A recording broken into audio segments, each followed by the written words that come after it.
One of the things that I talk about in my work about resiliency is the idea that we need to remind ourselves that we're actually hardwired for struggle. I know right now there's so many different challenges and so many different ways on ourselves right now, but I want you to remember that you're hardwired for struggle. We're actually meant to struggle. If it doesn't challenge us, it doesn't actually change us. So the idea that change and difficult times and uncertainty are actually windows for us to actually be able to get stronger, to be able to learn about ourselves in a different way. They're crucial for our development.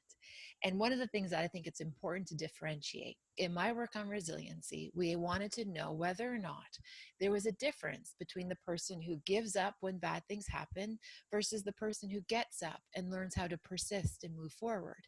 And what we came upon in the research is that there isn't a biological difference, which means that we can teach this. We can share strategies and tactics in terms of how we can actually help people learn how to get up. So we don't have to be victim to our circumstances. We can actually learn how to be able to interact in our world in a different way. And the way we know we can do this is what we call this idea of our baseline of resiliency. And our baseline of resiliency means that these 5 variables that are on your screen right now, those are the pieces that actually establish our capacity for resiliency. And what I hope you see when you look at that list is there's nothing about race or ethnicity or socioeconomic status. We actually know those don't predict our capacity for resiliency. These 5 core competencies are the ones that carry through. And let me tell you how we land on these. So the first one is the notion of belonging. The most crucial piece about getting through difficult times is knowing where we belong. It's knowing who's in our corner. It's knowing that we not only have a seat at that table, but our voice is welcome. We have people in our corner that need us, and we also need them as well. It's that relationship that gives us our deepest sense of community. And one of the things that's challenging about COVID right now, and the reality right now, is our sense of belonging is really being altered. It's being really impacted. Children are out of their schools. People are out of their offices. You're out of your typical norm of your day. So this is really challenging to think about, where do we get that sense of purpose and belonging? But we usually find that in our family systems or the communities that we create. The second one we think about is this idea about perspective. And perspective is our capacity to be able to practice what we call flexible thinking. So this is this idea that I can take an information and I can actually not only think about it intellectually, but I can feel it in my heart and I can find alignment between these ideas. So for example, one of the things I hear right now in the community is people using language like, they're stuck at home, right? We're all, several of us are in different positions where we're in different forms of lockdown or different types of orders where we are to stay in place. And instead of using the language, we're stuck at home, perhaps we can use the language that we're at home right now, staying safe, which is how we're contributing to the solution. It's to remind ourselves of what really matters and how we can shift and adapt. One of the things we often see where people struggle in times of difficulty is they have what we call brittle thinking. They only see the world one way or think it should be one way, and they're not really up to having their thoughts or their ideas stretched or challenged. But we know when it comes to building our capacity for resiliency, it's crucial to have that ability to be flexible, to be adaptive, to not be so worried on these fixed measures, but have this malleability to our thoughts. The third one we talk about in my work is acceptance. And acceptance in theory is so straightforward, although in practice it's actually hard to execute. So it's easy to say just get over it or just deal with it. But in practice, it's hard to do that, especially because a lot of the things we're trying to accept, we don't agree with. We don't like this right now. And that's really normal.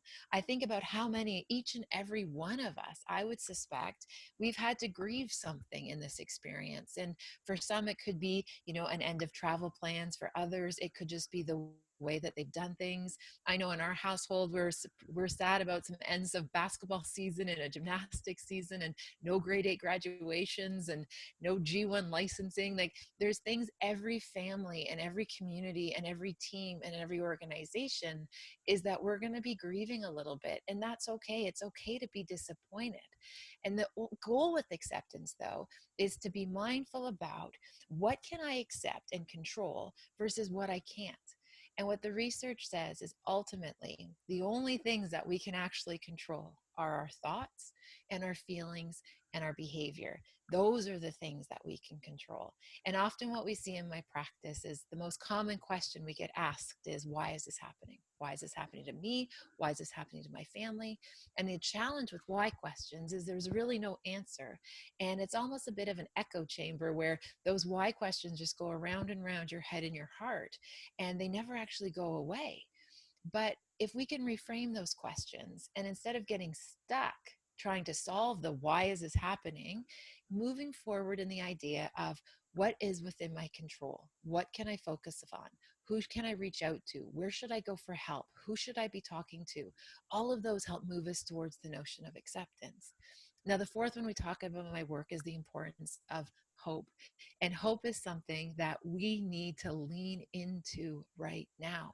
We very much, in our roles, are the role models of how we can navigate a pandemic. I know when this first started to unfold and the gravity of what we were going to navigate, I remember sitting down and thinking to myself, I need to be a role model for my children on how we navigate a pandemic. I made the decision that I had to choose to be hope filled with how I'm going to set the example for my family and then my teams and then my community in terms of I wanted to be someone on the other side of this pandemic who could look back and said, I did the best that I could and I'm proud of my behavior. Now, where this idea of being hope filled comes from is actually some of the work I did with some military officers. And I remember talking to a group of soldiers, and they had just come home from a deployment. And I was really curious about what do they think about? What did they do the next day after they just get home? And I talked to a particular group, and the one soldier shared with me that before he left for his deployment, he had painted half of his kitchen. And I remember thinking, oh, okay. And he said, so tomorrow, what I'm going to do when I get home is I'm going to paint the other half of my kitchen. The next soldier I spoke to shared with me that he had laid down hardwood floor and he only got it half done, and that tomorrow on his first day off he was going to finish laying his hardwood floor. And I remember talking to the rest of the soldiers, and each and every one of them had a house project. So I asked their lieutenant, I said, what is that all about? What are the chances? Because I thought it was quite peculiar. And he shared with me this. He said, Robyne, I believe they leave those as signs of hope for their families that they're coming home. So every time someone in their family would walk in and see that half-finished house project, that was that sense of being hope-filled that they are going to come back to finish that work. And it's not very often in research that we come upon a truth. And in that moment, the truth I came upon was when I asked the lieutenant, I said, Sir, is hope a choice? And he looked at me and he said, hope is a choice, and we need to choose it every single day. And when I think about how hope fits with resiliency, it's the idea that we need to choose to be hope filled. Often we wait to get a piece of information that's going to make us feel hope filled, or we wait for somebody else to fix it. Ultimately, we have to make the decision that our mental health, our emotional health, our physical health, the health of our teams and our families and our organizations, they need a leader who can demonstrate hopefulness. So that's what I would think about here. Now, the fifth one we talk about in my work is this idea of humor.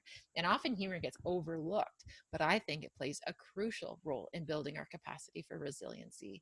And the reason this is because research demonstrates that when, for example, you laugh, it actually releases a natural tranquilizer in your body. So for that moment, pain is blocked. For that moment, you feel okay. And that's what we need. We need those little micro moments where all of a sudden everything's going to be okay, even if it's just for that moment, to send our bodies the message that we're going to be okay, that we're going to get back to okay. And in this very moment, we're doing the best that we can.